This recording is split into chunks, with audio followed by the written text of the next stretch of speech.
Lisa? Lisa? Gising ka na ba? Nakaluto na ako ng almusal eh. Kailangan pa natin magpunta sa presinto para makapagsampa ng formal na kaso sa hayop na luwi na yon. Lisa! Lisa, pakibukas tong pinto!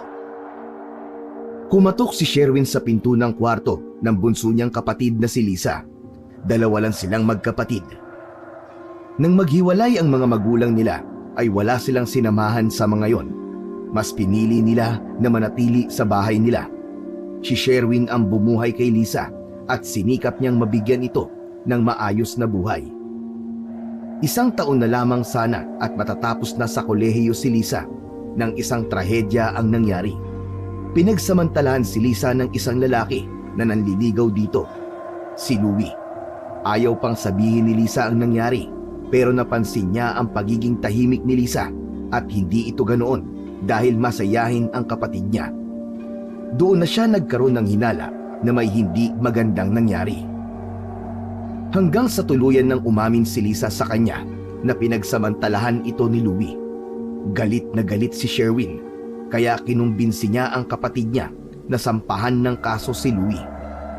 Ayaw ni Lisa na gawin yun dahil ang nais nito ay wag nang malaman ng marami ang nangyari, ngunit hindi pumayag si Sherwin.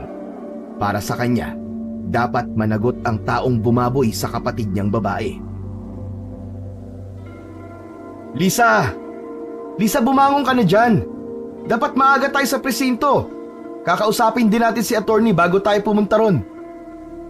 Muling kumatok si Sherwin, ngunit katahimikan ang tumugon sa kanya.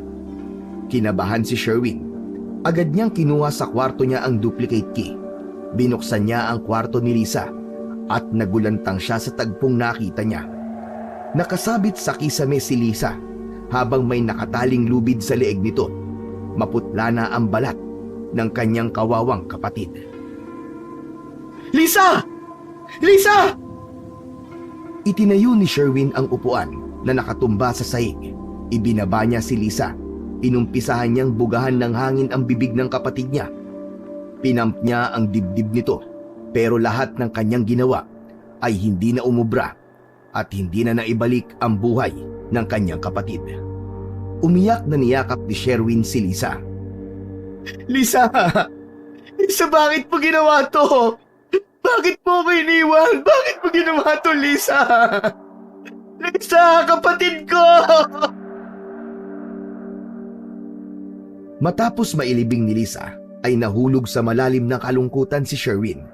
Doon na pumasok sa kamalayan niya na wala na talaga ang kapatid niya at mag-isa na siya sa buhay. Mula sa sementeryo ay dumiretso siya sa bahay nila.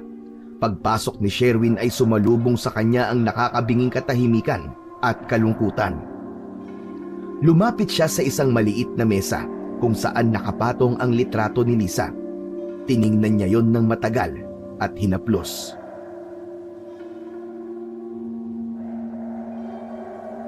Alam kong nahihirapan ka na, Lisa. Pero sana hindi mo ko iniwanan.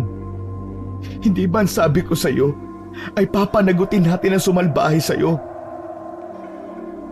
Paano na ako ngayon, Lisa? Ikaw na nga lang ang kasama ko sa buhay eh. Nawala ka pa. Miss na kita, bunso. Pero huwag kang mag-alala. Kasi kahit wala ka na, sisiguraduhin kong mabubulok sa kulungan ang hayop na luwi na yon. Hindi ako titigil hanggang makuha ko ang hustisya. Itutuloy ko ang laban. Pinunasan ni Sherwin ang luha sa kanyang mga mata. Maya-maya pa ay may kumatok sa pinto. Wala siyang inaasahan na bisita kaya nagtaka siya kung sino ang nasa labas. Ganun pa man, binuksan niya pa rin ang pinto at bumungad sa kanya sina Wilma at Ronaldo, ang nanay at tatay ni Louie. Kilala ni Sherwin ang dalawa dahil nung nanliligaw si Louie kay Lisa ay dinala ni Louie ang mga magulang nito sa bahay nila. Anong ginagawa niyong dalawa rito? Sherwin, gusto lang naming makiramay. Condolence, nakakalungkot na. Nagpatiwakal si Lisa. Napakabata pa niya para mawala. Nakakapanghinayang. Hindi yun gagawin ng kapatid ko sa sarili niya kung hindi siya binaboy ng anak nyo. Nasaan na magaling na lalaking yun, ha? Nasaan si Louie? Sabihin niyo sa kanya na sisiguraduhin kong mabubulok siya sa kulungan. Alam namin kung gaano kasakit ang nangyari, Sherwin. Kahit paano nakilala namin si Lisa. Huwag niyong iniiba ang usapan. Ano bang kailangan niyo? Isusuko niyo ba ang anak niyo? Sherwin, pag-usapan naman natin to ng maayos. Hindi mo na kailangan ituloy ang kaso laban kay Louie. Bata pa siya. Marami pang pwedeng mangyari sa anak namin. Sa anak niyo? Si Lisa! Bata pa rin naman ang kapatid ko, ha? Marami pa siyang pangarap. Pero lahat ng yon, sinira ng anak niyong demonyo! Pero si Lisa nagdesisyon na wakasan ang buhay niya, Sherwin. Huwag mo sanang kalimutan yun. Naririnig mo ba ang sinasabi mo, ha Ronaldo? Hindi yun gagawin ni Lisa kung hindi siya pinagsamantalahan ni Louie. Sherwin, hindi alam ni Louie ang ginawa niya. Asin siya noon. Ano ka mo? Hindi niya alam? Hindi niya alam na pinagsamantalahan niya ang kapatid ko? Hindi niya alam? Ano ba si Louie? 1-year-old na sanggol? Ano ba tingin niyo sa anak niyo? Sinto-sinto? Ha? Santo na hindi nagkakamali? Hindi namin sinasabing hindi siya nagkamali. Pero sana, Louie, sana mabigyan mo siya ng isang pagkakataon para magbago. Gusto namin tulungan ka. Kung magbabago ang isip mo at hindi mo na itutuloy ang kaso, ay pwede tayo mag-usap ng maayos, Sherwin. Ano ba talagang pinuntan niyo rito, ha? Hindi ako naniniwala na nakikiramay lang kayo. Sherwin, handa kami magbigay ng pera. Makatutulong ito sa'yo para magsimula ulit. Hindi man ganun kalaki pero makatutulong pa rin kahit paano. Pambihira. Para kayo nakaka-insulto niyan eh. Parang sinabi niyo na rin na may presyo ang buhay ng kapatid ko. Hindi mababayaran ng kahit na gaanong kalaking halaga ang buhay ng kapatid ko. Hindi naman yun ang ibig naming sabihin. Hindi na ako bata para hindi maintindihan ng lahat. Ang gusto nyo, maging malaya pa rin si Louie matapos ng krimen na ginawa niya. Anong klase kayong mga magulang? Mas gusto nyo pang konsintihin ang mali ng anak nyo? Hindi nyo ako mababayaran. Itutuloy ko pa rin ang kaso. Sige na, umalis na kayo dahil nagsasayang lang kayo ng oras. Hindi ganun, Sherwin. Gusto lang naming maiwasan ang mas malaking gulo at hindi na tayo pagpiestahan ng mga tao. Yan ang mangyayari kapag hindi mo na itinuloy ang kaso. Lalong nag-alab ang galit ni Sherwin. Hindi niya na napigilan ang bugso ng kanyang damdamin. Agad siyang nagtungo sa kusina. Kinuha niya ang isang kutsilyo at mabilis na bumalik sa sala. Itinutok niya sa mag-asawa ang kutsilyo na yon. Umalis na kayo ngayon din! Bago pa magdilim ang paningin ko! Napaatras sina Wilma at Ronaldo. Sherwin, man sana tayong umabot pa sa ganito. Nakikipag-usap kami na maayos sa'yo. Hindi ba kayo marunong umintindi, ha? Umalis na kayo at pakisabi kay Louie na humanda siya dahil mabubulok siya sa kulungan. Tara na, Wilma. Umalis na tayo. Wala tayong mapapala sa pakikipag-usap sa taong yan. Mabilis na umalis ang mag-asawa. Malakas na isinara ni Sherwin ang pinto. Nanginig ang kamay niya habang hawak ang kutsilyo. Matagal siyang nakatayo at nakatulala habang kinakalma ang kanyang sarili. Maya-maya pa ay marahan niyang ipinatong ang kutsilyo sa center table at muling nilapitan ang litrato ni Lisa. Di ako titigil, Lisa. Makakamit mo ang hustisya kahit anong mangyari. Kinagabihan, dinalaw si Sherwin ni Lisa sa panaginip. Nakita niya si Lisa na umiiyak sa silid nito. Nagmamakaawa ito sa kanya na tulungan niya ito. Humihingi ito ng hustisya sa kanya. Nang magising si Sherwin mula sa panaginip na yun, ay tagaktak ang malamig na pawis sa mukha niya. Hinagod niya ang kanyang noo at sinubukang kalmahin ang sarili. Ilang segundo pa lang ang lumipas nang makarinig siya ng ingay mula sa sala na parang may naglalakad doon. Marahang bumaba si Sherwin sa kama at kinuha ang baseball bat sa ilalim ng kama. Lumabas siya ng kwarto at sumilip siya sa may hagdan. Nakita niya sa sala ang dalawang lalaki na nakasuot ng face mask. Kinabahan siya ng sandaling yun at ang unang naisip niya ay napasok siya ng mga magnanakaw. Pero hindi pumayag si Sherwin na hindi siya lalaban sa dalawa. Maingat at tahimik siyang bumaba ng hagdan. Pagdating niya sa sala ay agad niyang kinuha ang atensyon ng dalawang lalaki. Anong ginagawa niyo rito, ha? Umalis na kayo kung ayaw niyo may masamang mangyari sa inyo! Nagulat ang dalawang lalaki at mabilis na naglakad palapit kay Sherwin. Hinampas niya ng baseball bat ang isa pero naiwasan nito yon. Sinubukan niyang muling umatake ngunit mas mabilis ang pangalawang lalaki at agad siya nitong tinutukan ng baril. Ano bang kailangan niyo, ha? Hindi sumagot ang mga lalaki. Lumapit kay Sherwin ang may baril at malakas siyang hinampas ng baril sa may batok. Naramdaman ni Sherwin ang bigat ng hampas at ang matinding sakit. Nabitiwan niya ang baseball bat at napaluhod siya. Hindi pa siya tuluyang nawawalan ng malay, ngunit ramdam na ramdam niya ang panghihina ng kanyang katawan. Hinila siya ng dalawang lalaki. Wala siyang nagawa nang sapilitan siyang kaladkarin ng dalawang lalaki palabas ng bahay. Isinakay siya ng dalawa sa isang itim na kotse na nakapark sa labas ng bahay nila. Itinali ng isa sa mga lalaki ang kanyang mga kamay at paa gamit ang lubid. Nilagyan din siya ng busad sa kanyang bibig. Hindi na kinaya ni Sherwin ang panghihina niya hanggang sa tuluyan na siyang nawalan ng ulirat. Nang bumalik ang malay ni Sherwin ay nasa loob pa rin siya ng isang kotse. Nasa magkabilang tabi niya ang dalawang lalaki. Bahagya pang nanlalabo ang paningin niya. Ilang saglit pa ay huminto na ang sasakyan. Naunang bumaba ang lalaki sa kaliwa niya. Yun ang humila kay Sherwin palabas. Paglabas niya ng sasakyan, bumungad sa kanya ang isang malawak na talahiban. Ang mga damo ay halos umabot sa kanyang bewang at walang makikitang kabahayan o tao sa paligid.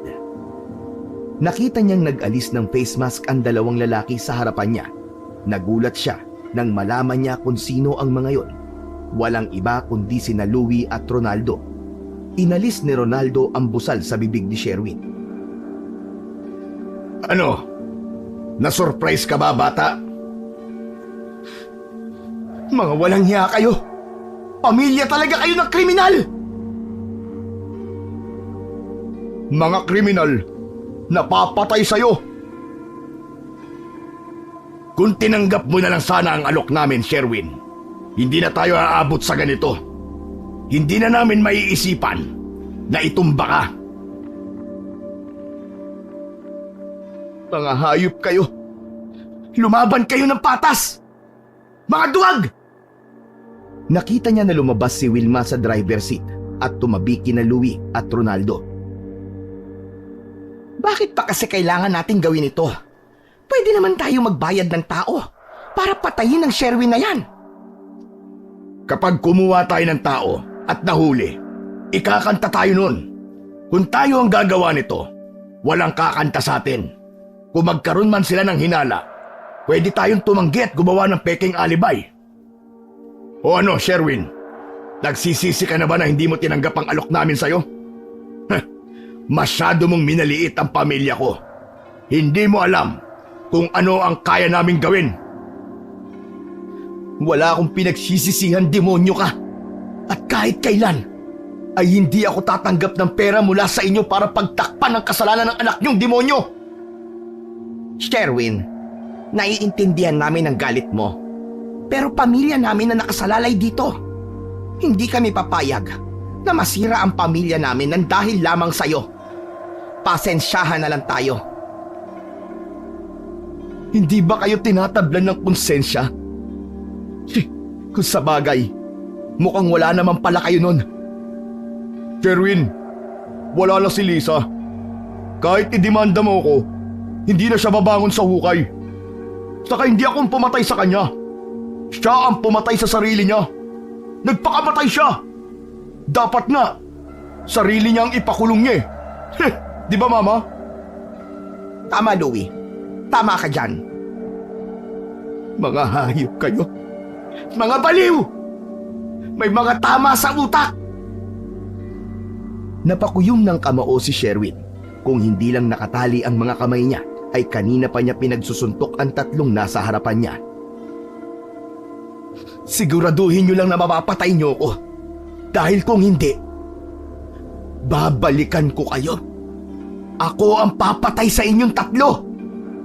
Lumapit si Ronaldo kay Sherwin at itinapat ang baril sa mukha nito. Tumawa ito ng malakas.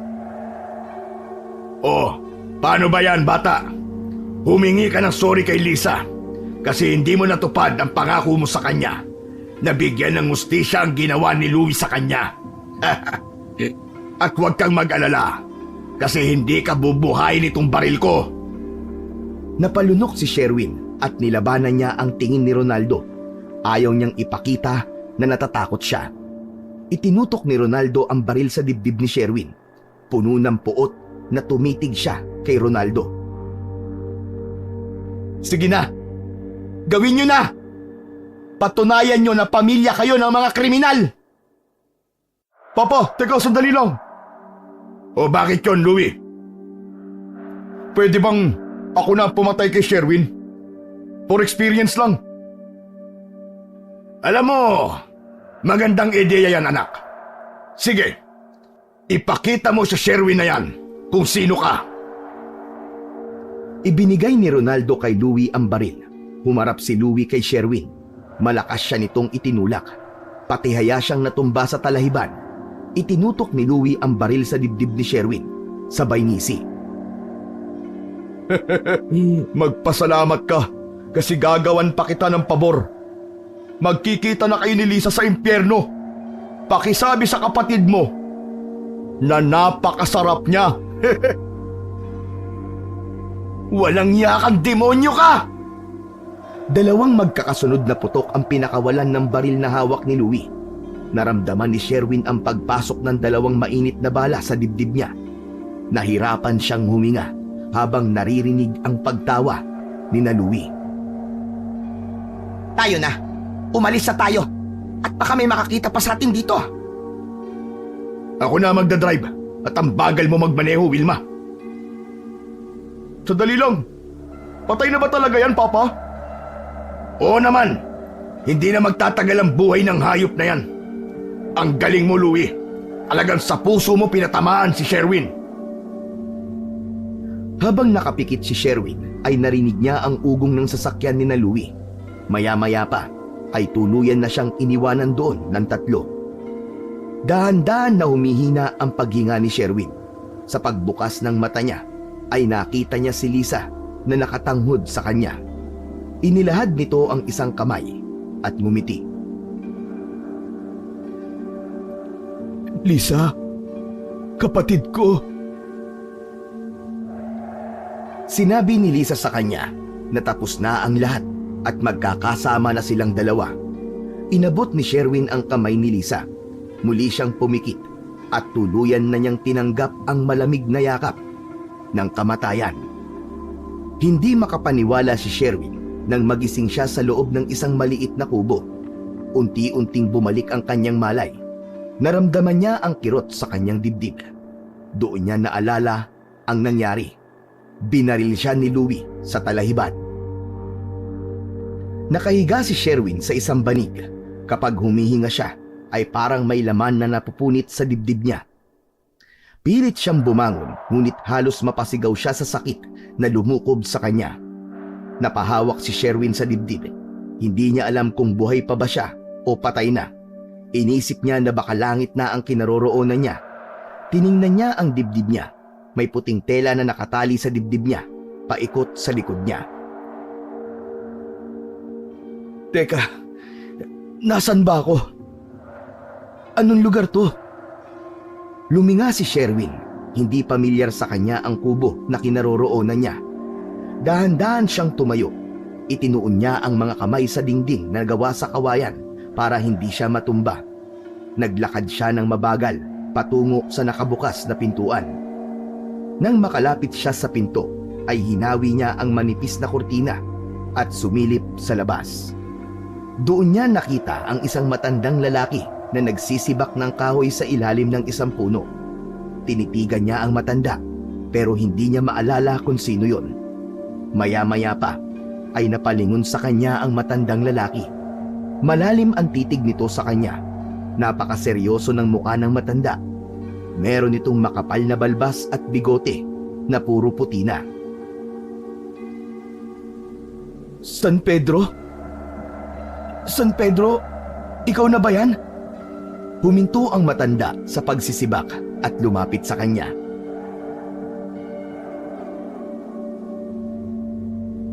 Ako si San Pedro. Iniisip mo ba na nasa langit ka na at patay ka na? Bihira. Mabuti at gising ka na. Kumusta ang pakiramdam mo? Hindi ka dapat muna bumangon. Sariwa pa ang sugat mo. Sino ho kayo? Paano po ako napunta rito? Ako si Domingo. Pero pwede mo akong tawagin na Lolo Domingo. Nakita kita sa talahiban kahapon. Ang akala ko nga ay patay ka na. Pero napansin ko na humihinga ka pa. Kaya dinala kita rito sa aking kubo. Sa talahiban? Paano niyo po ako nakita doon? Nagyaring naglalakad ako para magharap ng mga tuyong kahoy. Tapos bigla na lang kitang nakita. Huwag kang magalala. Ginamot ko na sugat mo. Ibig sabihin po manggagamot kayo? Ang dami mo namang tanong, bata. Tinanggal ko ang bala sa dibdib mo. Mabuti na lang. Hindi tumama sa puso mo. Sabi ko nga, swerte ka pa at buhay ka. Oo nga pala. Ano bang pangalan mo? Sherwin. Ako po si Sherwin. Lolo Domingo, buhay ba pa talaga ako? Hindi ba panaginip lang to? Hindi ka makapaniwala na buhay ka, no? Kahit ako, nang makita kita, inakala ko na patay ka na. Umupo si Sherwin sa isang bangko malapit sa kanya. Pilit niyang prinoseso ang lahat ng nangyari at sinabi ni Lolo Domingo. Maraming salamat po, Lolo Domingo. Pero bakit niyo po ako tinulungan? Hindi niyo naman po ako kakilala. Bakit, iho? Ang pagtulong ba'y para sa kakilala mo lang? Ang totoo sa tingin ko ay ginawa ko lang ang nararapat. Siguro dahil nakita ko ang sarili ko sa'yo. Alam mo kasi nung bata pa ako, nakaranas din ako ng ganyang sitwasyon. Muntik na rin akong mamatay. Pero may tumulong sa akin. Naisip ko na ito ng pagkakataon ko para suklian ang kabutihang yon. Tumahimik si Sherwin. Hindi niya na alam ang sasabihin niya. Pakiramdam niya ay walang laman ang utak niya ng sandaling yon. Huwag kang mag-alala. Hindi ko ipapaalam sa mga pulis o sa kung sino man na narito ka. Alam kong malaki ang problema mo.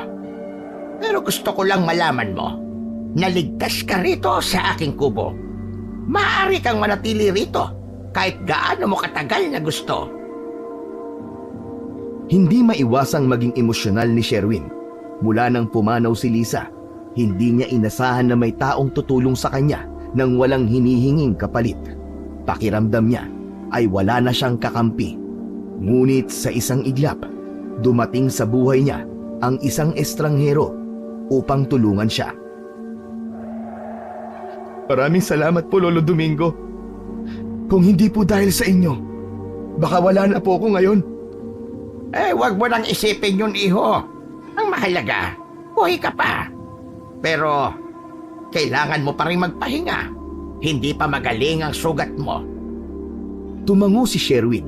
Pakiramdam niya'y ligtas siya kahit papaano sa lugar na yon. Pero alam niyang hindi siya pwedeng manatili roon ng matagal. Alam niyang kailangan niyang harapin sina Louie, si Ronaldo at si Wilma. Hindi pa tapos ang laban niya sa mga taong nagtangkang pumatay sa kanya. May galit na bumangon sa puso niya nang maalala niya ang tatlo. Lalong-lalo na si Louie na siyang gumahasa sa kanyang kapatid. Hindi ho ako magtatagal dito, Lolo Domingo. May mga tao pong kailangan kong harapin. Sila ang dahilan kung bakit ako nandito ngayon at kung bakit nangyari sa akin to. Huwag mo na muna silang isipin, Sherwin. Ang isipin mo ay ang pagpapagaling mo. Magpalakas ka.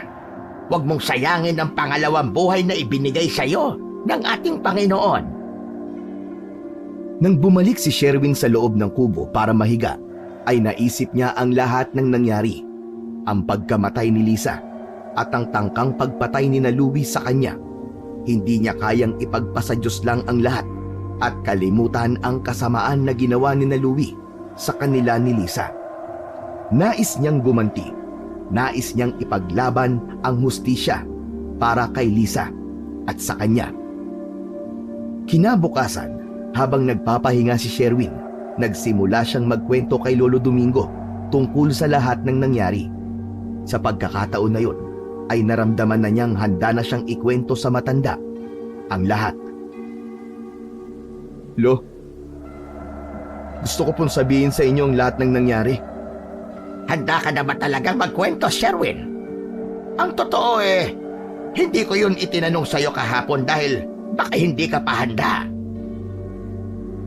Handa na po ako ngayon, Lolo Domingo. Sasabihin ko po sa inyo ang lahat. Nagsimula po ang lahat ng pagsamantalahan ng hayop na si Louie ang kapatid kong si Lisa. Hindi kinaya ng kapatid ko, kaya nagpatiwakal siya. Sinuhulan ako ng pamilya ni Louie. Nang hindi ko po tinanggap ang suhol nila, na ang kapalit ay ang hindi ko pagsasampa ng kaso para kay Louie. Pinuntahan nila ako sa bahay. Pinasok nila ang bahay ko. Dinukot nila ako at dinala sa hindi ko malamang lugar. Maraming talahib. Binaril ako ng hayop na Louie na yon. Tinangka niya akong patayin. Mga hayop sila. Mga hayop sila. Hindi sila marunong lumaban ng patas, Lolo Domingo. Sadyang may mga tao na hindi marunong magpakatao. Ipagdasal mo na lang ang kaluluwa ng iyong kapatid. Kung hindi man masigil ng batas dito sa lupa ang sumalbahay sa inyo ng kapatid mo, sigurado ko na hindi sila makakaligtas sa batas ng langit. Hindi ko na mahihintay na singilin sila ng Diyos. Gusto kong magigante, Lolo Domingo. Hindi ko kayang hayaan na malulusutan nila ang lahat ng kasamaan na ginawa nila. Sherwin, iho, naiintindihan ko ang galit mo. Ngunit hindi lahat ng sugat ay kayang pagalingin ng paghihiganti. Kung minsan, mas mabuti pang ipagpasa Diyos mo na lang ang mga ganyang bagay. Pero paano ko po magagawa yun? Hindi ko kayang panambasin ang ginawa nila. Kapatid ko ang nawala nang dahil sa hayop na Louie na yon.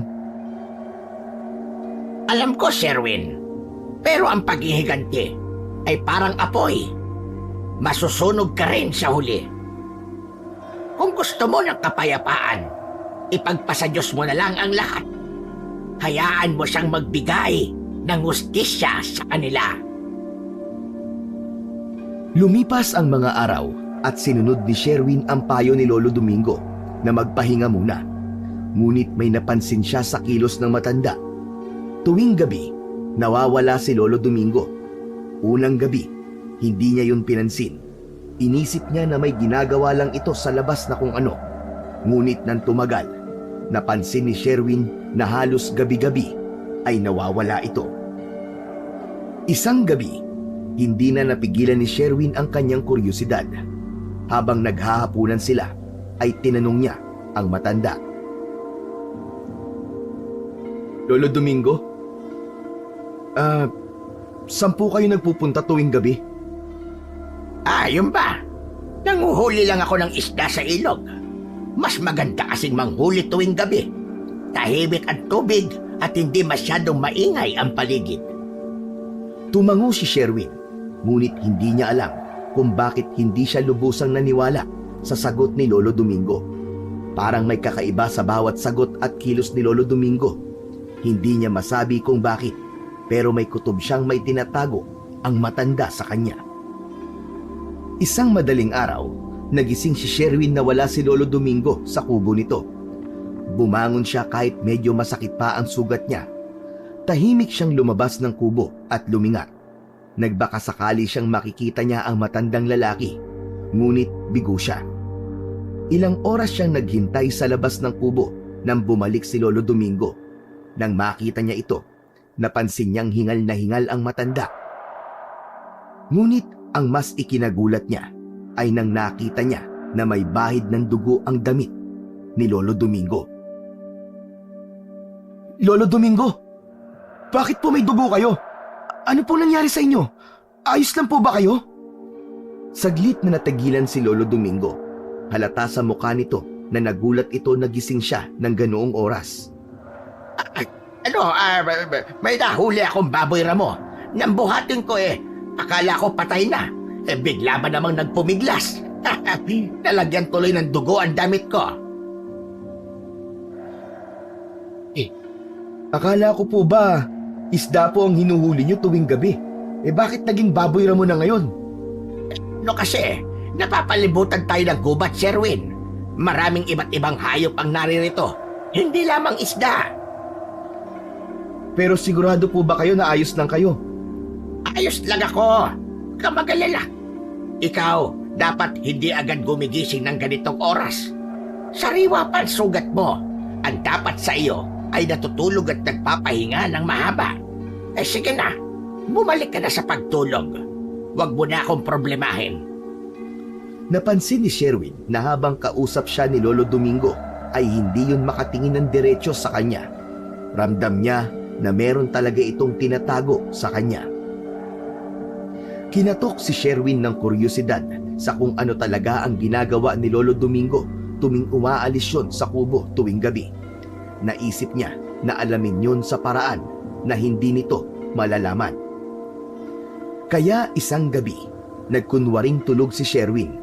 Nang marinig niya ang pag-ingit ng kawayan na sahig, ay ibinukas niya ng maliit ang kanyang mga mata.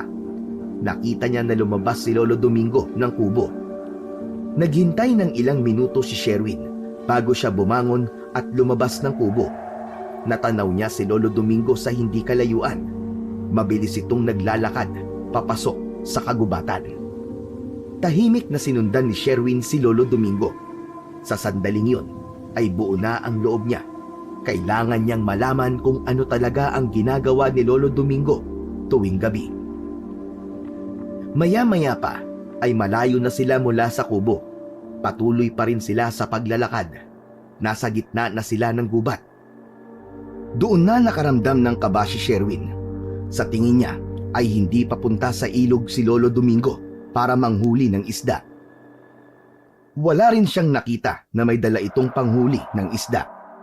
Nagtago si Sherwin sa likod ng isang puno nang biglang huminto si Lolo Domingo.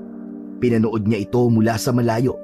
Ang liwanag ng buwan ay nagbigay ng kaunting anino sa mga galaw ng matanda. Nagimbal si Sherwin sa nakita. Unti-unting humaba ang mga kuko ni Lolo Domingo at naging matalim ang mga ngipin nito. Ang anyo ng matanda ay unti-unting naging isang mabangis na halimaw. Diyos ko! Aswang si Lolo Domingo! Napaatras si Sherwin, ngunit sa kanyang paggalaw ay isang tuyong sanga ang natapakan niya na lumikha ng ingay. Biglang lumingon si Lolo Domingo kay Sherwin. Nagkatitigan sila at wala nang nagawa si Sherwin kundi tumakbo ng mabilis. Nagbigay sa kanya ng kilabot ang nanlilisik na mga mata ng aswang. Mabilis ang paghakbang ni Sherwin kahit hindi niya na alam kung saan siya papunta. Pero bago pa man siya makalayo, ay biglang sumulpot si Lolo Domingo sa harapan niya. Maawa ka, Lolo Domingo! Huwag mo akong papatayin! Hindi mo na kailangan matakot sa akin, Sherwin. Hindi kita papatayin. Pasensya ka na, Lolo Domingo. Hindi na dapat kita sinundan. Pero huwag kayong mag-alala. Wala akong pagsasabihan na aswang kayo. Buhayin niyo lamang ako, Lolo Domingo. Sa isang iglap ay nag-anyong tao muli si Lolo Domingo. Kahit tao na ang itsura nito, hindi pa rin maalis sa isip ni Sherwin ang anyo nito kapag aswang ito. Ayokong sabihin sa'yo ang sekreto kong ito. Dahil alam kong katatakutan mo lang ako. Kaya mo ba ako tinulungan dahil kakainin mo ko? Oo. Sherwin, aswang nga ako. Pero hindi ako pumapatay ng tao. Hindi lahat ng aswang ay gaya ng iniisip mo. Ibahin mo ko sa kanila. Pero paano ako maniniwala sa'yo? Lahat ng aswang ay pumapatay ng tao para meron kayong pagkain. Kung pumapatay at kumakain ako ng tao, bakit hindi pa kita pinatay nung nakita kita at wala kang kalaban-laban? 1 linggo na kitang kasama, Sherwin. Kung totoo ang pinaniniwalaan mo, hindi ka na dapat buhay ngayon. Natahimik si Sherwin. Tama si Lolo Domingo. Kung gusto talaga siya nitong patayin, matagal na dapat yung nangyari. Nag-alangan pa rin siya, ngunit may bahagi ng kanyang puso na nagsasabing pakinggan ang matanda. Umupo si Lolo Domingo sa isang malaking bato at tumingin sa kalangitan. Hindi lahat ng aswang ay masama, Sherwin.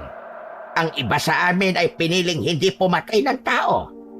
Nakatutukso man, pero may mga bagay na mas mahalaga kaysa sa gutom. Nanguhuli ako ng hayop dito sa gubat para mabuhay at hindi tao ang binibiktima ko. Alam kong mahirap paniwalaan yon, pero yon ang katotohanan. Kung totoo ho yan, Lolo Domingo, bakit hindi mo agad sinabi sa akin? Dahil alam kong matatakot ka at hindi kita masisisi, Sherwin. Maraming kagaya mo na walang ibang alam, kundi ang takot sa aming mga lahi. Pero paano niyo po napipigilan ng pagkauhaw sa pagkain po ng tao? Disiplina, Sherwin. Disiplina. At may kasamang pananampalataya. Nasaswang na rin yan kung ano ang kakainin niya. Oo, mas masarap ang tao. Pero kaya kong magsakripisyo para wala akong masaktan na tao. Kung kaya mong kontrolin ang iyong sarili, kaya mo ring labanan ang tukso. Dahan-dahang lumapit si Sherwin kay Lolo Domingo. Hindi niya pa rin mapaniwalaan ng lubos na may aswang na kagaya ni Lolo Domingo, pero tuluyan na nitong nakuha ang tiwala niya. Naniniwala po ako sa mga sinabi niyo, Lolo Domingo. Pasensya na po kung natakot po ako sa inyo. Wala kang dapat na ihingi ng pasensya sa akin. Normal na reaksyon yun ng isang tao na kagaya mo kapag nakakita ng aswang. Ang mabuti naman naniwala ka sa akin. Magtiwala ka, Sherwin. Hindi kita sasaktan. Mula ng gabing yon, nagsimula ang isang kakaibang ugnayan sa pagitan nina Sherwin at Lolo Domingo. Ibinigay ni Sherwin ang 100% ng tiwala niya kay Lolo Domingo at hindi siya magsisisi sa ginawa niyang yon para sa matanda. Naging mabilis ang paglipas ng mga araw. Tuluyan nang natanggap ni Sherwin ang kakaibang buhay kasama ang isang aswang. Hindi na siya natakot sa tuwing magbabago ng anyo si Lolo Domingo tuwing gabi. Sa katunayan, minsan pa nga ay tumutulong si Sherwin sa paghahanap ng pagkain para kay Lolo Domingo. Isang umaga, napansin ni Sherwin na gumagaling na ang sugat niya. Hindi na gaanong masakit ang dibdib niya at ramdam niyang bumalik na ang kanyang lakas kahit paano. Nagagawa na rin niyang tumulong kay Lolo Domingo sa mga gawaing bahay.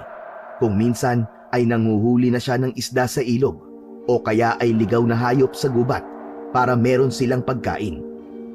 Isang umaga, nakahuli si Sherwin ng baboy ramo. Nagtulong sila ni Lolo Domingo para katayin yon. Napakasimple pala talaga ng buhay rito, no, Lolo? Lahat ng kailangan mo, nasa paligid lang.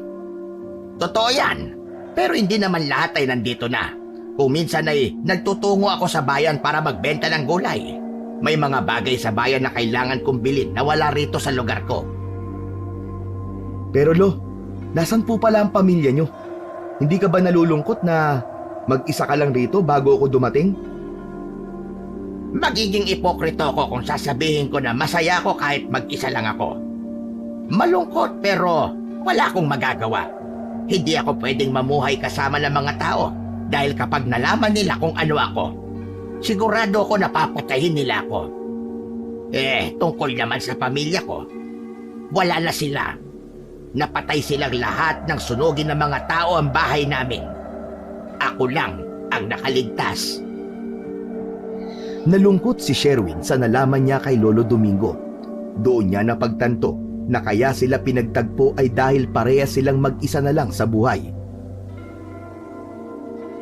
Lolo, hindi ko po pala ito natatanong sa'yo, no? Paano ka pala naging aswang? Nung bata pa ako, ay hindi ko pa alam na aswang ang pamilya ko. Hanggang sa nagkasakit ang lola ko. Malubha at walang albularyo ang makapagpapagaling sa kanya. Nang mga oras na yon, akala ko mawawala na siya. Pero bago siya tuluyang nawala, may ibinigay siyang kakaibang bagay sa akin. Ano po ang bagay na yon, Lolo? Isang itim na sisiw. Ang sabi niya sa akin hindi siya mamamatay hanggat hindi niya yun na ibibigay sa akin. Doon na rin niya ipinagtapat ang tungkol sa pagiging aswang ng aming pamilya. Akala ko nagbibiro lang siya. Nang may iniluwa siyang sisiw na itim, ay ipinasa niya yon sa akin. Wala akong ideya nung una kung ano yon. Pero simula noon, ay nagsimula na akong magbago. Unti-unti kong naramdaman ang gutom na hindi mapawi ng ordinaryong pagkain. At kalaunan, nalaman ko na ang sisiw na yon ang naging dahilan kaya ako naging aswang. Pagkapasa ni Lola sa akin ng itim na sisiw, namatay na siya kagad. Itim na sisiw? Oo, Sherwin. Isang itim na sisiw. Sumpa yun na pinasa sa akin ng lola ko. Hindi ko alam kung bakit ako ang napili niya. Pero mula noon, kailangan kong harapin ang buhay bilang isang aswang. At ang sisiw na yon, hanggang ngayon ay nasa loob pa rin ng aking katawan. Tahimik si Sherwin habang pinoproseso ang mga narinig.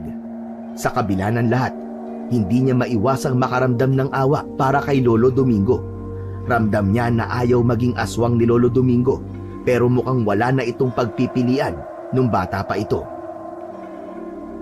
Pero Lolo, curious lang po ako, no? May pagpapasahan ka rin ba ng pagiging aswang mo? Paano po kung dumating na ang oras na kailangan mo nang mawala? Ang sabi mo, Lo, hindi namatay ang lola mo hanggang sa naipasa niya ang itim na sisiw sa'yo. Wala, Sherwin. Wala akong pamilya.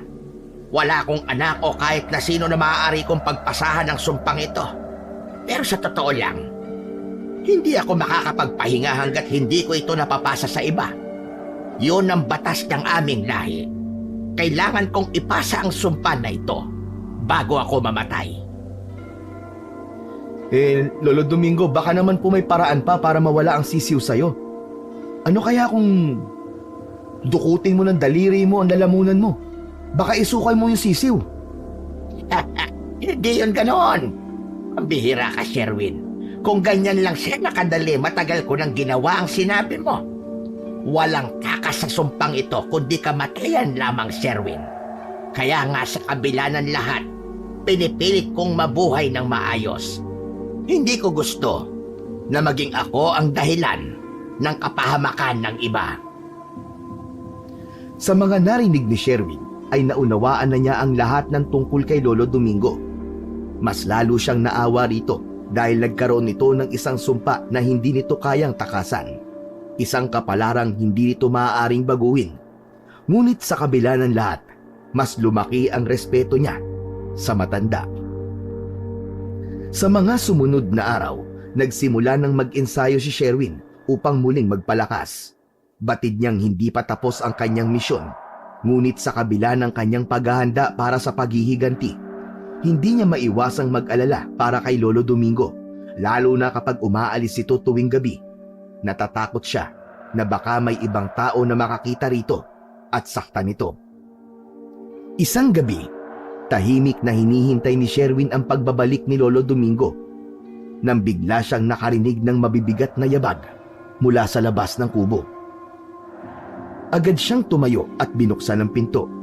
Nagulantang siya nang makita niya si Lolo Domingo na duguan at puno ng sugat. Nagmamadaling pumasok ang matanda sa kubo at napahiga sa sahig. Nanginginig ang buo nitong katawan. Hindi malaman ni Sherwin ang gagawin niya. Sa dami ng malalim na sugat ni Lolo Domingo, hindi niya alam kung paano yun nabuhay. Lolo Domingo, ano nangyari sa'yo? Bakit ang dami mong sugat? Nalaman na nila, Sherwin. Alam na nila kung ano ako. Ano pong ibig niyo sabihin? Sino pong gumawa nito sa inyo? Mga tao, wala na kasi akong nakitang hayop sa gubat. Kaya nagtungo ako sa bayan. Nakita nila ako. Sinubukan kong tumakas. Pero nahuli ako. Sinaktan nila ako. Alam na nila na aswang ako, Sherwin. Nararamdaman kong mamamatay na ako. Hindi na ako magtatagal pa. Sumikip ang dibdib ni Sherwin. Hindi niya lubos maisip kung anong klaseng pagpapahirap at pananakit ang naranasan ni Lolo Domingo sa kamay ng mga tao sa bayan. Hanggang isang bagay ang bigla na lang pumasok sa utak niya. Lolo Domingo, kailangan mong ipasa sa akin ang itim na sisiw. Naawa na ako sa iyo eh. Alam kong nahihirapan ka na. Hayaan mong ako na magpatuloy sa pagiging aswang mo. Magagamit ko ang lakas mo para singilin ang mga taong may atraso sa akin at sa kapatid ko. Hindi. Hindi maaari, Sherwin. Hindi mo alam kung ano ang hinihiling mo. Isa pa, hindi ko hahayaan na gamitin mo ang pagiging aswang sa paghihiganti. Mas nanaisin ko pang mabuhay ng matagal habang nahihirapan kaysa ipasa sa iyo ang sumpa na ito na wala ka namang kinalaman. Pero uhaw na po ako sa paghihiganti. Hindi ako makatulog sa gabi habang iniisip ko na nabubuhay pa ng normal sina Louie habang ako ay nagtatago sa kanila. Para matapos na ang lahat ng paghihirap ko at para hindi ka na rin magdusa, Lolo Domingo. Ipasa niyo na po sa akin ang itim na sisiw. Hindi ko hahayaang ikaw ang sunod na magdusa, Sherwin. Magsisisi ka rin sa huli. Kaya wag mo nang naisin na maging aswang kagaya ko. Ako na ang nagsasabi sa iyo. Hindi na nagawang pilitin ni Sherwin si Lolo Domingo. Ang ginawa na lang niya ay ginamot niya ang mga sugat nito sa paraang alam niya. Ilang araw pa ang lumipas, si Lolo Domingo na dating malakas ay hindi na nakakabangon sa banig. Ang sugat sa katawan nito ay unti-unting lumala at bagamat mukha na itong patay, ay patuloy pa rin itong humihinga. Alam ni Sherwin na dahil nasa loob pa rin ng katawan ni Lolo Domingo ang itim na sisiw. Sa bawat araw na dumadaan, nakita ni Sherwin ang paghihirap ng matanda. Sumusuka na si Lolo Domingo ng dugo at hindi na ito makakain ng kahit na anong pagkain. Awang-awa na si Sherwin kay Lolo Domingo, ngunit alam niyang hindi basta-basta mamamatay si Lolo Domingo hanggat hindi nito naipapasa ang sumpa sa katawan nito. Isang gabi, muling naupo si Sherwin sa tabi ng naghihingalong matanda. Hindi niya na kayang panoorin ang patuloy na paghihirap nito. Nakabibingi ang katahimikan ng kubo. Tanging mahihinang paghingal lamang ni Lolo Domingo ang maririnig. Maingat na hinawakan ni Sherwin ang payat na kamay ni Lolo Domingo.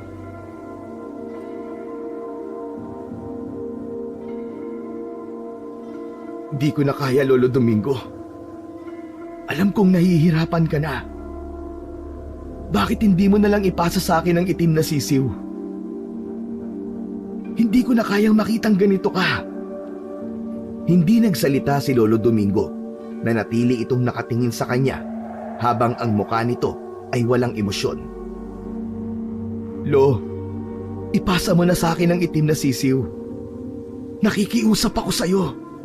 Ipasa mo na sa akin. Hindi, Sherwin. Hindi ikaw. Hindi ikaw ang dapat sumalo ng sumpang ito. Hindi na napigilan ni Sherwin ang mapaluha nang biglang sumuka ng dugo si Lolo Domingo. Awang-awa na siya rito, ngunit dahil sa ayaw ipasa ni Lolo Domingo ang pagiging aswang nito sa kanya, ay alam niyang magiging matagal pa ang paghihirap nito. Ipinagdasal ni Sherwin na sana ay bigla na lang magbago ang isip ni Lolo Domingo. Inasam niya na isang umaga ay magigising ito at mapagtatanto nito na tamang desisyon na ipasa nito sa kanya ang pagiging aswang nito. Naniniwala si Sherwin na dalawa sila ni Lolo Domingo na makikinabang kapag nangyari yon. Matatapos na ang paghihirap ni Lolo Domingo habang si Sherwin naman ay magiging aswang na at magkakaroon siya ng kakaibang lakas na magagamit niya para sa kanyang paghihiganti. Isang gabi, tahimik na naglalakad si Sherwin sa gubat. Naghahanap siya ng ligaw na hayop para meron siyang mapakain kay Lolo Domingo. Maya-maya pa, napahinto si Sherwin sa paglalakad nang makakita siya ng liwanag sa malayo na tila apoy. Habang tinititigan niya yon, ay napansin niya na lumalapit yon hanggang sa mapagtanto niya na mga tao yon na may dalang sulok ng apoy. Kinabahan siya dahil sigurado siya na tinatahak ng mga tao ang daan patungo sa kubo ni Lolo Domingo. Alam ni Sherwin na hindi nagkamali ang kanyang kutob. Ang grupo ng mga taong yon ay papunta kay Lolo Domingo. Agad siyang tumalikod at mabilis na naglakad pabalik sa kubo upang bigyan ng babala si Lolo Domingo. Pagdating ni Sherwin sa kubo ay mabilis niyang binuksan ang pinto at nakita niya si Lolo Domingo na nakahiga sa banig. Mabilis niya itong nilapitan ng may kasamang pag-aalala. Lolo Domingo, kailangan na nating umalis. Nagising si Lolo Domingo sa boses ni Sherwin. Bakas sa mukha nito ang pagkalito at panghihina. Bakit? Anong nangyayari? Nalaman na ng mga tao sa bayan kung saan ka nakatira. Nakita ko sila na papunta rito. May dala silang mga sulo. Sigurado ako na susunugin nila ang kubo mo kasama ka. Imbis na matakot, ay saya ang nakita ni Sherwin sa mukha ni Lolo Domingo. Oras ko na, Sherwin. Wala na akong magagawa. Ito na ang hinihintay ko. Hindi Lolo Domingo. Hindi ako papayag na ganito lang to matatapos. Ipasa mo sa akin ang itim na sisiw. Kailangan ko yun. Paano kung ako ang pagbalingan ng mga tao? Dahil kasama kita. Bumakas ang pag-aalinlangan sa mga mata ni Lolo Domingo. Hindi ko kayang ipasa sa iyo to, Sherwin. Hindi ko kaya. Nauubos na po ang oras natin, Lolo. Kailangan mo nang ipasa sa akin ang pagiging aswang mo. Kung hindi, parehas tayong mamamatay. Ako na magdadala ng ligasiya mo. Nangangako ko, Lolo. Hindi ko gagamitin ang pagiging aswang sa paghihiganti. Pinapangako ko. Panghahawakan mo ang pangako na yan, Sherwin. Kung yan ang nais mo. Ngunit tandaan mo, hindi nagiging madali ang buhay mo kapag naging aswang ka na. Ipangako mo na hindi ka papatay ng kao, kagaya ko. Nangangako po ko, Lolo Domingo. Hindi po kita bibiguin. Dahan-dahang hinila ni Lolo Domingo si Sherwin palapit sa kanya. Marahang ngumanga si Lolo Domingo hanggang sa naging malaki na ang pagkakanganga nito. Nanlaki ang mga mata ni Sherwin nang may nakita siyang maliit na itim na sisiw na sumisilip sa lalamunan nito. Nilakasan niya ang loob niya. Sa pamamagitan ng dila ni Lolo Domingo ay itinulak nito palabas ang itim na sisiw. Itinapat ni Sherwin ang bibig niya sa bibig ni Lolo Domingo. May naaamoy siyang napakabaho at hindi niya alam kung nanggagaling ba sa itim na sisiw o baka sa hininga ni Lolo Domingo. Hindi na nagdalawang isip si Sherwin. Ibinuka niya ang kanyang bibig at ipinasok ni Lolo Domingo ang itim na sisiw sa loob nito. Dumulas pababa sa lalamunan ni Sherwin ang itim na sisiw. Pagkapasa ni Lolo Domingo ng itim na sisiw kay Sherwin, ay agad na bumagsak ang katawan ni Lolo Domingo. Nawalan na ito ng buhay nang hindi man lang nakapagpapaalam kay Sherwin. Ganun pa man, kahit paano ay masaya pa rin si Sherwin dahil makakapagpahinga na si Lolo Domingo. Hindi pa rin makapaniwala si Sherwin sa nangyari nang bumalik siya sa kanyang sarili. Naririnig na niya ang mga yabag na mga taong papalapit. Agad siyang tumayo at mabilis na tumakbo palabas ng kubo. Pinili niyang magtago sa mga puno na malapit sa bahay ni Lolo Domingo. Mula sa kanyang pinagtataguan, nakita ni Sherwin ang mga tao na pinaligiran ang kubo ng matanda. May isang sumilip sa loob at sumigaw na nasa loob ng kubo ang aswang. Sabay-sabay na ibinato ng mga tao ang sulo sa kubo. Mabilis na nilamon ng apoy ang maliit na tahanan ni Lolo Domingo na parang naging simbolo ng pagtatapos ng buhay nito.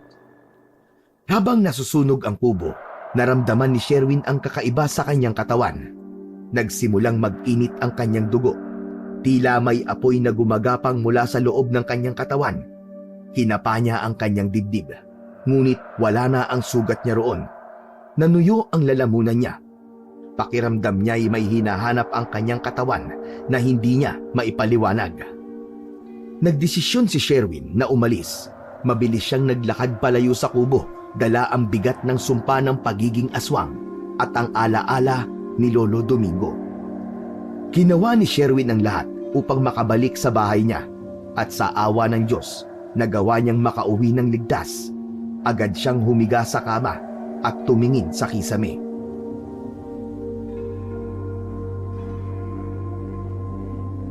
Nangangako ako sa iyo, Lisa. Magagawa ko na ang paghihiganti natin kina Louie at sa mga magulang niya. Lolo Domingo, patawarin mo ko. Pero hindi ko magagawang ipinangako ko sa iyo. Pero hayaan mo, pagkatapos ng paghihiganti ko, hindi na ako papatay ng tao. Gagayahin kita.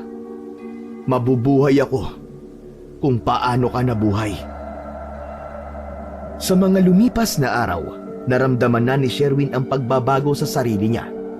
Palagi siyang nakakaramdam ng matinding uhaw at gutom. Noong una ay napapawi pa yon ng maraming tubig, hanggang sa isang gabi, habang nilalabanan niya ang matinding gutom at uhaw, ay nakarinig siya ng mahinang ingay sa labas. Sumilip siya sa bintana at nakita niya ang isang pusa na napadpad sa kanyang bakuran. Hindi niya na napigilan ang sarili na lumabas at hinuli niya ang pusa. Agad niyang sinakmal ang leeg nun at sinipsip ang dugo. Hindi pa siya nakontento at kinain na rin niya ang laman nun. Matapos niyang gawin yon, ay nakaramdam ng ginhawa si Sherwin. Masaya siyang bumalik sa loob ng bahay. Alam ni Sherwin na sa oras na yon ay magiging iba na ang buhay niya at hindi na siya isang normal na tao. Makalipas ang isang buwan, nagsimula ng magpakita ng mas matinding sintomas ang sumpa kay Sherwin.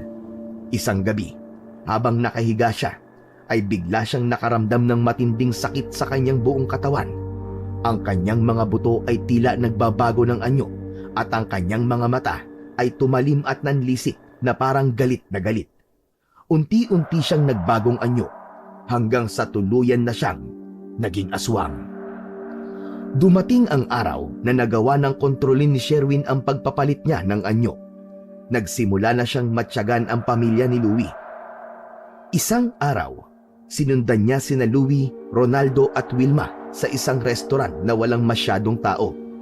Pumwesto siya malapit sa lamesa ng tatlo upang marinig niya ang usapan ng mga yon. Papa, wala pa rin bang balita tungkol kay Sherwin? Wala pa rin. Palagi nga ako nagbabasa ng dyaryo pero wala akong nakikitang ibinabalita na nakita na ang bangkay niya. Parang nakapagtataka naman yun. Hindi ba dapat nakita na ang katawan niya? Lagpas 4 na buwan na simula nang iligpit natin siya. Louie anak, mas maganda na nga na hindi na makita ang katawan ng Sherwin na yon. Walang bangkay, walang investigasyon. Saka wag mo nang isipin ang bagay na yan. Wala na si Sherwin, kaya wala na magsasampa ng kaso sa'yo. Louie, enjoy your life. Tama mama mo, Louie. Simula ngayon, hindi na natin pag-uusapan ang Sherwin na yon. Tapusin na natin ang chapter na yon sa buhay natin. Tumiim ang bagang ni Sherwin sa narinig niyang usapan ni Louie, Ronaldo at Wilma. Doon niya napatunayan na talagang halang ang kaluluwa ng mga yon. Hindi siya makapaniwala na ganun lang kadali sa mga ito na magpatuloy sa buhay matapos na pumatay ng tao. Kaya mas lalong umigting ang kagustuhan ni Sherwin na maghiganti sa pamilyang sumira sa buhay nila. Kinagabihan, nagtungo si Sherwin sa bahay ni Louie. Walang gate ang bahay ng mga ito, kaya walang kahirap-hirap siyang nakalapit sa bahay. Sumilip siya sa bintana at nakita niyang si Ronaldo ay nakaupo sa sala. May hawak itong isang bote ng beer, habang si Wilma naman ay nakatutok ang mga mata sa telebisyon. Hindi niya nakita si Louie sa sala. Umikot si Sherwin sa likod at doon ay nagpalit na siya ng anyo. Naging isa na siyang aswang. Nang pihiti niya ang doorknob sa likod ng bahay, ay napangiti siya sapagkat hindi yun nakalak. Tahimik na pumasok si Sherwin at nagpunta siya sa kusina. Mula roon ay narinig niya ang pag-uusap ni Ronaldo at Wilma. Kailan ba uuwi si Louie, Ronaldo?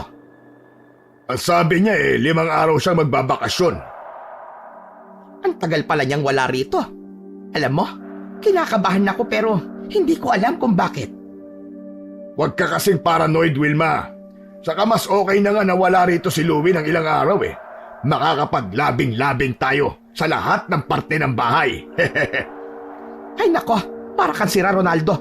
Aba, Mula sa kusina ay nagpakita na si Sherwin sa mag-asawa. Isang malakas na tili ang pinakawalan ni Wilma.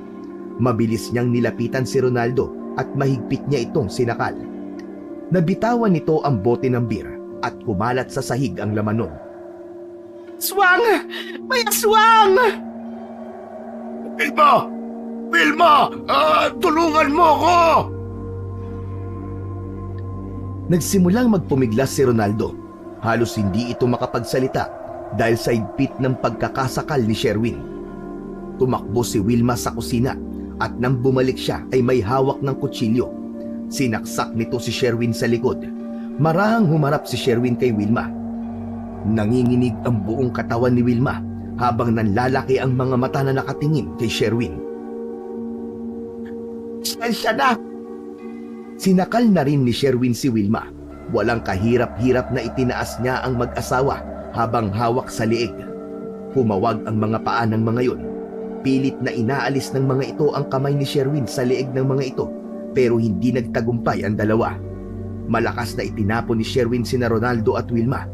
Tumama ang likod ng mga yon sa dingding. Parehas na nakangiwi ang dalawa habang dumadaing sa sakit. Tumayo si Sherwin sa harapan ni Ronaldo at Wilma. Ang tagal kong hinintay ang pagkakataon na ito. Oras na para pagbayaran nyo ang lahat ng kasamaan nyo. Parang awa mo na. May kakainin. Matanda na kami. Hindi kami masarap. Mabilis na tumakbo si Wilma at nagtungo sa isa sa mga kwarto. Susundan sana ni Sherwin si Wilma, ngunit agad din itong lumabas habang may hawak na baril na nakatutok kay Sherwin. Ano? Sige! Akala mo hindi kami lalaban sa'yo? Kung papatayin mo kami, unahin na kita! Nagpakawala ng isang putok ng baril si Wilma. Naramdaman ni Sherwin ang pagbaon ng bala sa kanyang balikat. Aminado si Sherwin na hindi niya yon inasahan. Naisip niya na kailangan niya nang umalis bago pa siya masaktan ng lubusan. Mabilis na tumakbo si Sherwin at lumabas siya sa pinto sa likod ng bahay. Tumakbo siya ng tumakbo hanggang sa tuluyan siyang makalayo sa bahay ni Wilma at Ronaldo.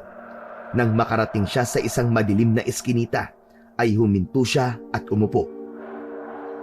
Pinagmasdan niya ang sugat sa balikat niya na walang tigil sa pagdurugo. Hindi alam ni Sherwin, ngunit nagkaroon siya ng kagustuhan na dilaan ng sugat niya. Hindi na siya nag-alinlangan at sinimulan niya ng dilaan ang sugat sa kanyang balikat. May ginhawang naramdaman si Sherwin sa bawat hagod ng dila niya sa kanyang sugat. Napansin niya na unti-unting naghihilom ang sugat niya. Namangha siya dahil hindi niya akalain na meron siyang ganoong kakayahan bilang isang aswang. Nagpatuloy siya sa pagdila sa sugat hanggang sa tuluyan na itong maghilom. Matapos yun ay bumalik na siya sa pagiging tao. Tumayo si Sherwin mula sa dilim at sa likod ng kanyang isip ay plinano niya ang kanyang pagbabalik sa bahay ni na Louie. Di pa ito ang huli. Sisiguraduhin ko na sa susunod ay mapapatay ko na kayong tatlo. Nagpalipas muna ng ilang araw si Sherwin bago siya muling bumalik sa bahay ni na Louie. 12:00 na noon ng hating gabi. Ang mga mata niya ay puno ng galit habang nakatingin sa bahay ni na Louie. Sinisiguro niya na naroon si Louie upang sa gabing yun ay tuluyan ng matapos ang kanyang paghiganti. Lisa, sisiguraduhin ko na ngayong gabi ay magbabayad na ang taong nagtulak sa iyo sa kamatayan. Idadamay ko na rin ang mga magulang niya dahil nagpalaki sila ng isang demonyo. Lumapit siya sa bahay at tumayo malapit sa pinto. Mula roon ay narinig niya ang pag-uusap ni na Louie sa loob. Paano niyo naman nasabi na aswang yung pumasok dito sa bahay natin? Baka naman naka-costume lang yun. Baka isa lang yung adik. Maniwala ka, anak. Aswang talaga yun. Kaya hindi na dapat tayo magpakampante. Parang personal ang galit niya sa atin eh. Sigurado ako na babalik ang halimaw na yun.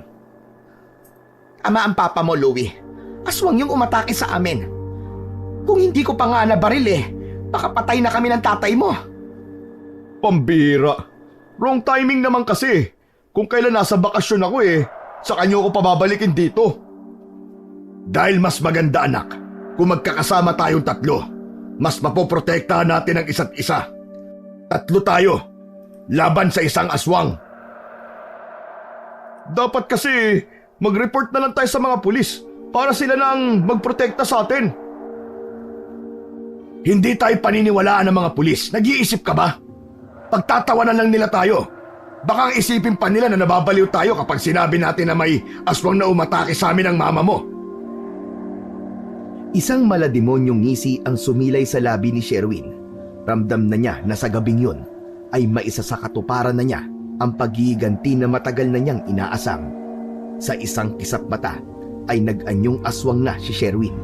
Muli niyang naramdaman ang kakaibang lakas na meron siya.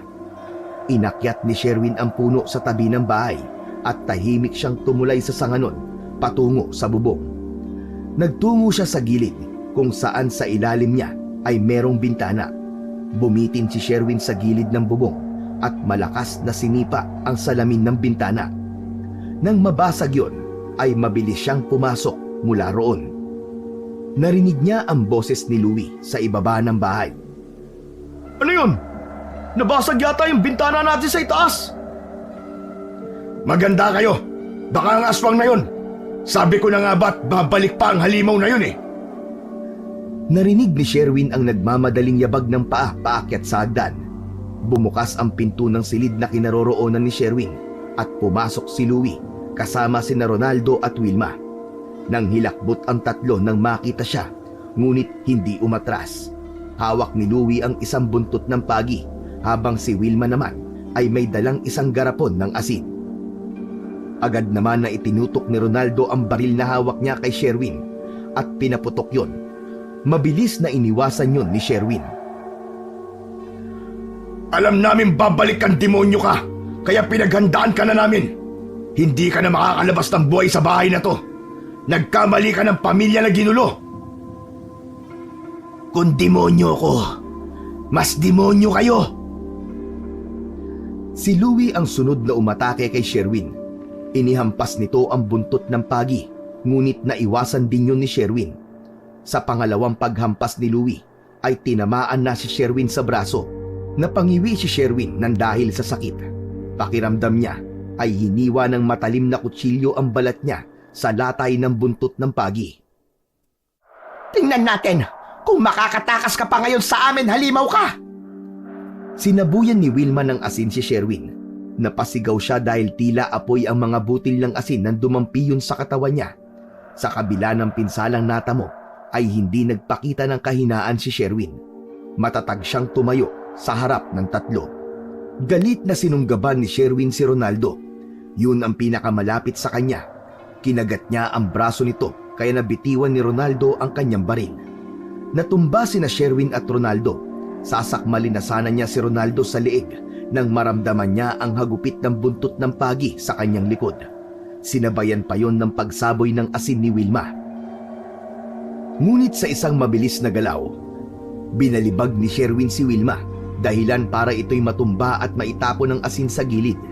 Inatake muli ni Louie si Sherwin, ngunit nasunggaban siya nito at itinapon sa kabilang bahagi ng silid. Tumama ang katawan ni Louie sa pader at narinig ang malakas na kalabog. Tiniis ni Sherwin ang sakit ng pag-atake ni Louie at Wilma. Walang pagdadalawang isip na sinunggaban niya sa leeg si Ronaldo. Ipinagdiinan niya ang matutulis niyang mga pangil at maras niyang hiniklas ang laman na nakagat niya. Nangisay si Ronaldo habang nanlalaki ang mga mata. Bumulwak ang masaganang dugo sa sugat nito sa leeg. Walang yakang aswang ka! Papatayin kita! Nang tumayo si Sherwin ay naramdaman niya ang labis na panghihina ng katawan niya dahil sa dami ng pinsalang nakuha niya. Nagpasya siya na umatras muna. Tumalon siya sa bintana at mabilis na tumakbo. Biguman siyang patayin sina Louie at Wilma ay sapat na sa kanya na napatay niya si Ronaldo sa gabi na yon. Pagkarating ni Sherwin sa bahay ay pagod na pagod siya. Dumiretso siya sa kanyang kusina upang uminom ng tubig. Umupo siya at tiningnan ang mga sugat sa kanyang katawan. Hindi siya makapaniwala sa nangyari. Sa kauna-unahang pagkakataon ay nakapatay siya ng tao. Ngunit hindi siya nakaramdam ng kasiyahan. Tinanong niya ang sarili kung bakit hindi siya masaya. Hanggang siya mismo ang nakasagot sa tanong na yon. Si Louie. Siya ang dapat na mapatay ko. Siya ang ugat ng lahat ng ito. Hindi ako titigil hanggat hindi ko napapatay ang walang yang yon. Maya-maya pa ay naramdaman ni Sherwin ang paglukob ng konsensya sa kanya. Hindi niya maintindihan kung bakit, ngunit alam niyang may mali sa kanyang ginawa. Nagtungo si Sherwin sa kanyang silid at humiga sa kama kahit puno ng dugo ang katawan niya. Agad siyang nakatulog dahil sa labis na pagod. Sa pagtulog ni Sherwin ay muli siyang dinalaw ni Lisa sa panaginip. Umiiyak ang kapatid niya. Paulit-ulit nitong sinabi na tumigil na siya sa ginagawa niya. Nang magising si Sherwin ay nanginginig siya. Mariin na nakayukom ang kanyang mga kamay. Di ko alam kung nais mo ba akong huminto sa paghihiganti, Lisa. Pero kung yan ang gusto mo, patawarin mo ko.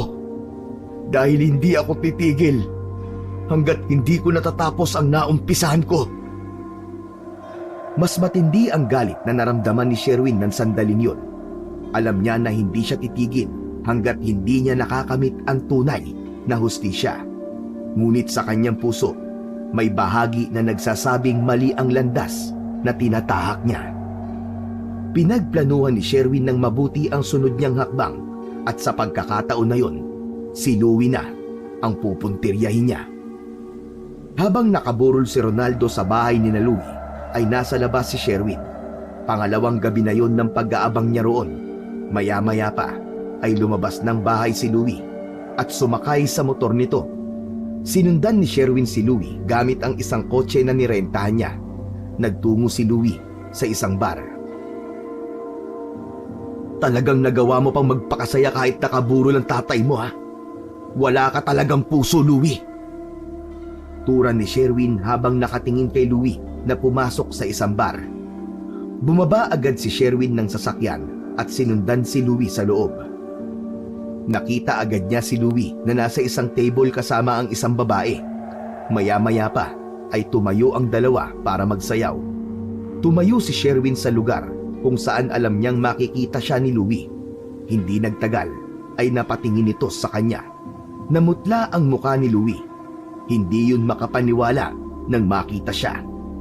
Umalis si Louie sa dance floor at nagtungo sa banyo. Sinundan yun ni Sherwin doon. Naabutan niyang naghihilamos si Louie sa lababo. Tahimik na tumayo si Sherwin sa likod ni Louie. Halos isang dipa ang layo niya mula rito.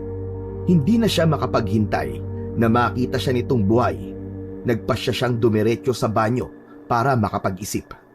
Nang umangat ang mukha ni Louie at napatingin ito sa salamin sa harapan nito, ay malakas itong napasigaw sa gulat nang makita nito si Sherwin sa salamin. Mabilis itong humarap sa kanya. Sherwin, buhay ka? Hindi. Lasing lang ako. Kaya kung ano-ano nakikita ko.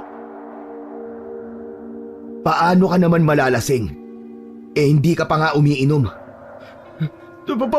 Paano buhay ka? Multo ka ba? Hindi ako multo, Louie. Buhay akong hayop ka. Buhay na buhay. Kung paano, kahit ako ay hindi rin makapaniwala. Unti-unting nagbago ang anyo ni Sherwin. Mula sa pagiging tao ay naging aswang siya. Mabilis niyang sinunggaban si Louie at sinakalito.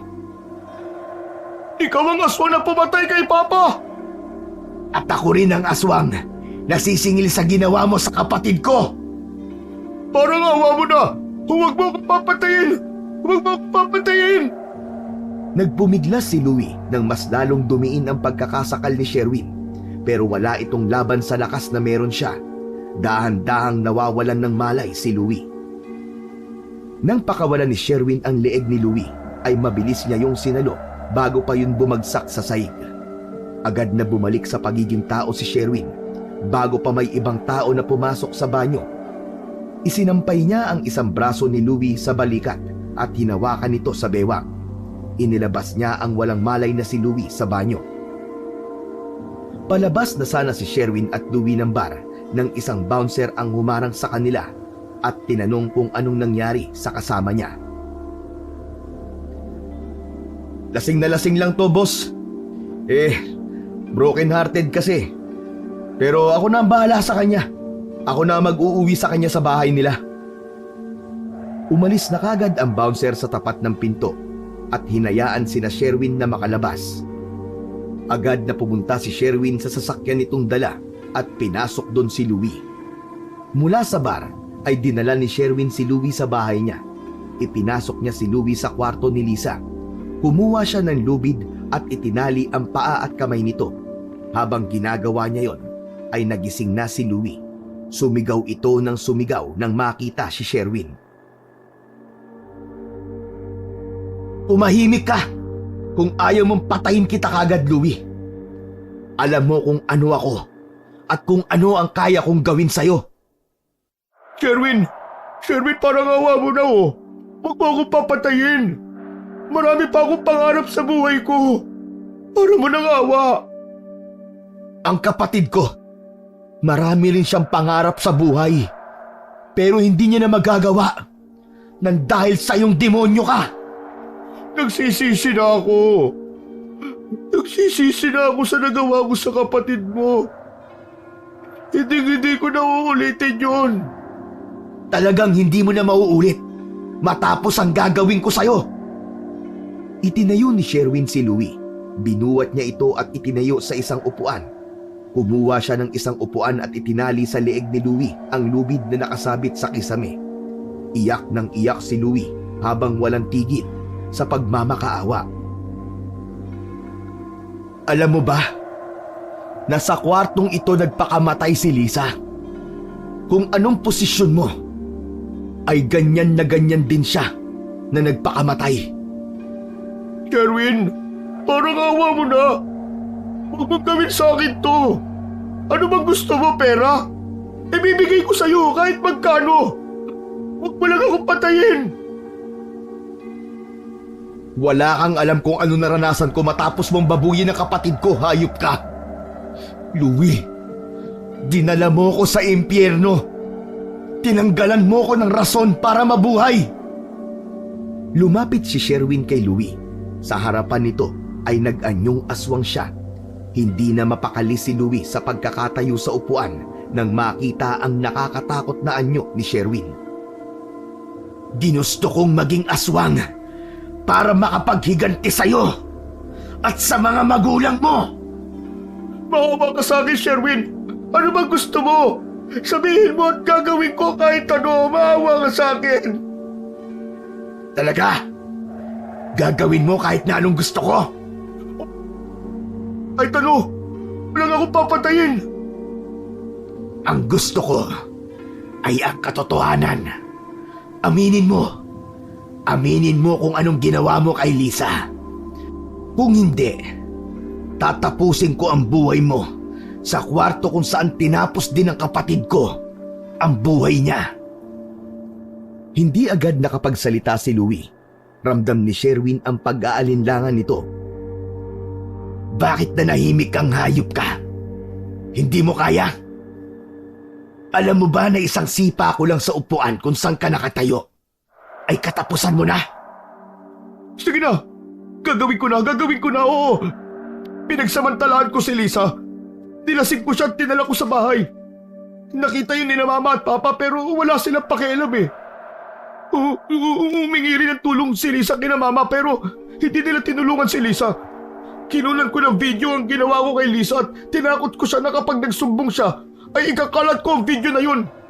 Sherwin naman, patawarin mo kami dahil pinagtangkaan namin ang buhay mo. Sherwin, nagsisisi na ako sa lahat ng ginawa namin. Nagsisisi na ako. Ramdam ni Sherwin ang init ng galit na sumiklab sa loob niya. Hindi niya ma-imagine ang hirap na pinagdaanan ni Lisa sa kamay ni Louie. Napapikit si Sherwin. Pilit na kinakalma ang sarili. Tumalon siya at pinutol niya ang lubid sa kisame. Patawarin mo ako, Sherwin. Patawarin mo ako. Hindi ko sinasadya yun. Hindi na maibabalik ang buhay ni Lisa kapag pinatawad kita, Louie. Wala nang silbi ang paghingi mo ng tawad sa akin. Malakas na sinipa ni Sherwin ang upuang kinatatayuan ni Louie. Bumagsak si Louie sa sahig at doon ito humagulgol. Sinunggaban ni Sherwin si Louie. Pumaibabaw siya rito habang hawak ito sa magkabilang balikat. Halos bumaon na ang matutulis niyang kuko sa balat ni Louie dahil gigil na gigil siyang patayin ito. Muntik nang lamunin ng galit si Sherwin, ngunit isang imahe ang pumasok sa kanyang isipan. Ang kanyang kapatid na si Lisa. Umiiyak at nagmamakaawa ito, hindi para sa hustisya, kundi para sa kapatawaran. Biglang binitiwan ni Sherwin si Louie. Dahan-dahang nagbalik sa anyong tao si Sherwin. Walang tigil ang pag-agos ng luha sa magkabila niyang pisngi.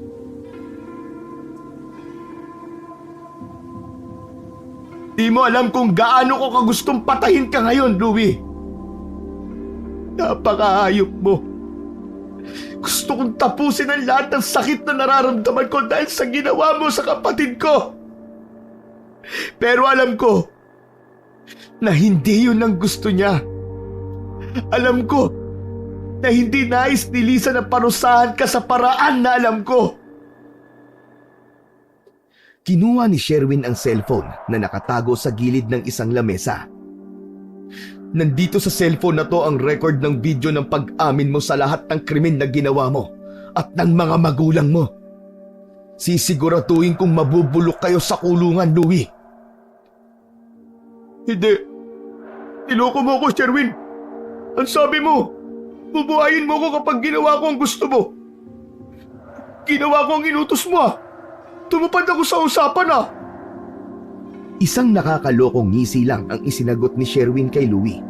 Tumalikod si Sherwin at tahimik na lumabas ng kwarto ni Lisa. Nagtungo siya sa sala at umupo sa may sofa. Inabot niya ang sigarilyo at sinindihan yun gamit ang posporo. Dinig niya ang sigaw ni Louie mula sa kwarto ni Lisa. Nagmamakaawa yun sa kanya hanggang sa minura na siya ni Louie dahil sa galit. Hindi niya yun binigyan ng pansin. Patuloy lang siya sa paghit-hit ng sigarilyo at pagbuga ng usok nun sa hangin. Hindi na nag-aksaya ng oras si Sherwin. Agad siyang nagtungo sa isang police station. Hawak-hawak ni Sherwin ang cellphone habang naglalakad siya papasok sa istasyon ng pulisya. Mabigat ang pakiramdam niya, ngunit alam niyang yun ang tama niyang gawin. Sa kabila ng lahat ng galit, sakit at puot na nadama niya, ang huling hakbang na yun pa rin ang pinili niya. Pagdating niya sa harap ng desk ng mga pulis, ay hinarap siya ng isang opisyal. Ano may tutulong ko sa'yo? Tahimik na inabot ni Sherwin ang cellphone sa pulis. Nandyan ang ebidensya laban kay Louie at Wilma. Inamin na ni Louie Sandoval ang ginawa niya sa kapatid ko. Kayo na po ang bahalang mag-imbestiga. Pagtatanong pa sana ang pulis kay Sherwin, pero mabilis siyang tumalikod at naglakad palabas ng police station. Hindi niya pinansin ang pagtawag ng pulis sa kanya hanggang sa tuluyan na siyang nakalayo. Pinili ni Sherwin na manirahan sa isang liblib na lugar, isang lugar na walang nakakakilala sa kanya. Doon siya nagsimula ng panibago niyang buhay. Kasabay ng pakikisalamuha ni Sherwin sa mga tao ay ang pagtatago niya sa mga yon na isa siyang aswang. Hindi tulad ni Lolo Domingo ay mas pinili niya ang manirahan kasama ang mga tao. Naging maingat na lamang siya upang walang makaalam ng kanyang madilim na sikreto. Isang umaga, habang naglalakad si Sherwin sa palengke, isang dyaryo ang napansin niya sa isang tindahan. Kinuha niya yon at binasa ang nakalagay sa headline. Napuno ng kasiyahan ang puso niya nang malaman niya na nakakulong na sina Louie at Wilma dahil sa ginawa ng mga ito kay Lisa at sa pagtatangkang pagpatay ng mga ito sa kanya. Sa araw din na yon ay pinuntahan ni Sherwin ang sinunog na kubo ni Lolo Domingo. Nag-alay siya ng bulaklak at nagtirik siya roon ng kandila. Lolo Domingo, patawad po sa lahat ng nagawa ko. Patawad po kung hindi ko tinupad ang ipinangako ko sa inyo noon. Masyado ako nabulag sa galit. Pero ipinapangako ko, Lolo Domingo, hindi na ako kailanman papatay ng tao. Si Ronaldo na ang huli. Huwag kang mag-alala, Lolo Domingo. Hindi ko nagagamitin ang pagiging aswang ko para manakit ng tao. Sana ho, kung nasan ka man, ay masaya ka na. Kung magkita man kayo ng kapatid ko, pakisabi sa kanya na mahal ko po siya. Uminga ng malalim si Sherwin at tahimik na naglakad palayo sa kubo. Naramdaman niya ang isang uri ng kapayapaan na matagal na niyang hinahanap. At naniniwala siya na naramdaman niya yon dahil natutunan niyang magpatawad. Hindi lang sa mga taong gumawa ng masama sa kanila ng kapatid niya, kundi maging ang kanyang sarili ay natutunan niyang patawarin.